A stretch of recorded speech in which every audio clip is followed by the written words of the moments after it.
आमच्या ऑडी गाडीचं सारथ्य हे एकनाथराव शिंदेंनी केलेलं होतं. बाजूला देवेंद्रजी बसले होते, माग मी बघत होतो बरोबर चाललंय का नाही ते. माझ्या जोडीला अनिल गायकवाड आणि मनीषाताई होत्या. त्यांना सांगता येत नव्हतं, पण हळूच माझ्या कानात सांगायचे, दादा असं केलं पाहिजे, तसं केलं पाहिजे. आणि जाताना गाडी व्यवस्थित गेली, तिथं थांबली.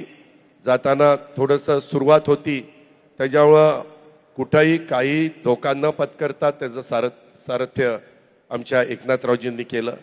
येताना ज्यांना मुख्यमंत्री पदाचा पहिला अनुभव आहे, आता दुसऱ्यांदा झालेत, ते गाडीवर बसले.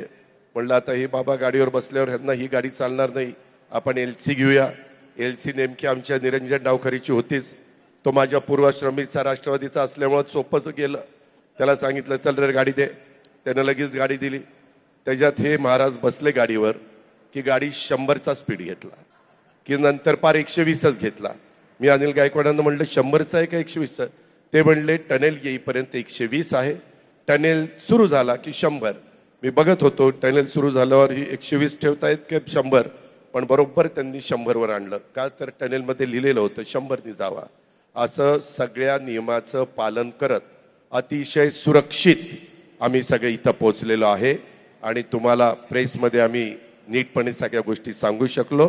त्याच्यामुळं कुठंही आम्ही उतरवलेल्या विम्याचा आम्हाला उपयोग करावा लागला नाही. आणि आमचं चांगलं सगळा प्रवास झालेला आहे, आम्ही समाधानी आहे. तुम्ही पण असाच प्रवास करताना समाधानी राहाल याबद्दलचा खात्री आणि विश्वास व्यक्त करतो.